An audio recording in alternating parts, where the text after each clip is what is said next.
Hey, good evening. Welcome to Foreigner in the Philippines. I wanted to address a subject that was brought up in a question by a subscriber about joint accounts, and theirs was a slightly different situation.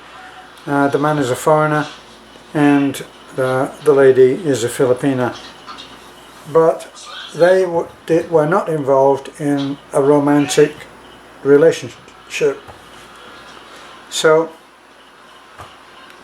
the situation is that there's a condition of absolute trust between them, but if anything happened to the man, then the woman would have to be able to continue and to handle everything financially. So her question was, should they have a joint account?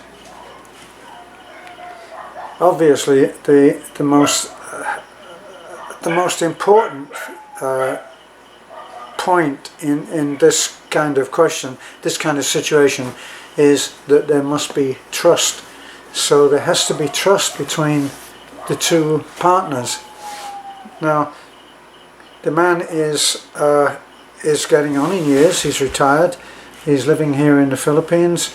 He has a caregiver situation with the lady, but as far as I know, and we try not to pry too much. Obviously, we have to respect people's privacy. But so let's assume we'll create a hypothetical situation. We'll assume that even though they're not married and they're not in a romantic relationship, they're in a relationship of trust between them. And at some point, even though the lady at the moment goes in and handles things at the bank, is how I'm assuming it. If anything did happen to the man, supposing that he was taken into hospital and was not able to make decisions for himself, then she would have to continue on an expanded role of taking care of things. She'd have to pay the bills, she'd have to settle, she'd have to talk to the hospital, wouldn't she? And she would have to have access to the finances.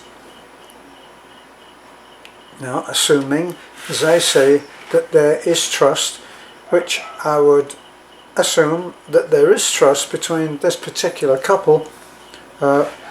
We met them, got on very, very well, and liked them both very much, and they seem to have, even though they say it's not a romantic relationship, they seem to have a loving, mutually respectful relationship. So we'll assume that all the trust necessary is there.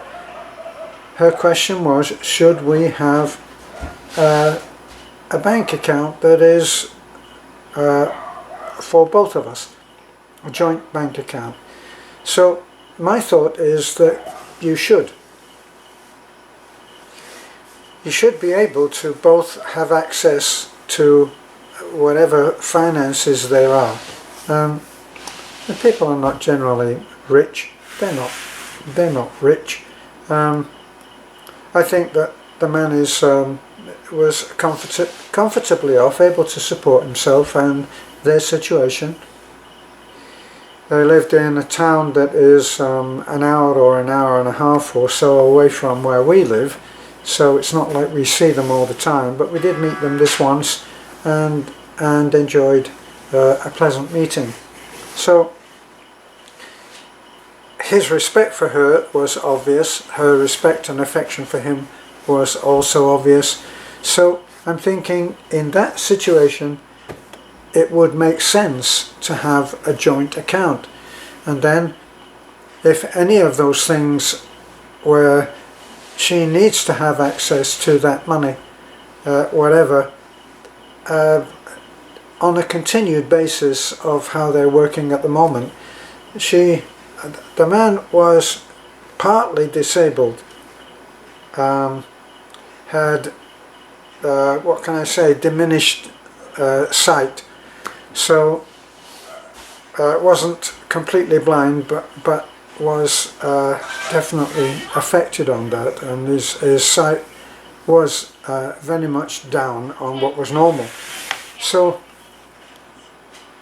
she obviously takes care of everything at the moment anyway. But even if the man in any given situation similar to this was able to do everything for himself normally, if anything happens where those duties that he normally does fall on the lady, she has to have access to whatever finances they have available. So she would, in the worst case scenario, she would have to deal with, well, with the terminal end of things, wouldn't she? If the man died, then she would have to be able to handle things. She'd have to be able, I assume that from what we saw, he would want her to be taken care of, and that would fall to her as well. And if it wasn't terminal, it may be severe enough that she is having to go and support him in hospital. Not everybody knows that when you go into hospital here in this country, you need to have a support team. Most people, it's their family. So if a husband or a wife or a son and a daughter goes into hospital here, then two, probably one, at least one, possibly two or three members of that family will support. And they go there, and what do they need to do? Well, the people in hospital do get a basic diet, but very often they want food brought in from outside. That happens in every hospital all over the world, I think. So the support, the people that are in there in support, they actually sleep there too, you know, often in the same bed with the patient. And there will be, say, 4 people to a ward, a room. There'd be 4 people there, but there would actually be about 10 or 12 people in there because of the number of people that were in there supporting each one of the 4 patients. That's not always a great thing. A recent friend of ours who was in hospital, well, recent friend of ours, he's still a friend of ours, but our friend Michael was in hospital, well, the year before last. It's gone so quickly, but he didn't get on very well with the ambient noise, because a lot of people, 10 people in a relatively small room, make a lot of noise, and Filipinos are used to ambient noise. It doesn't bother them at all, but for a foreigner it's not so easy. So there's all kinds of adjustments that have to be made. But back to the main subject, which is, should you have a joint account? Beth and I have a joint account. Everything is joint. So in fact, when it comes to the name on anything, it goes into Beth's name.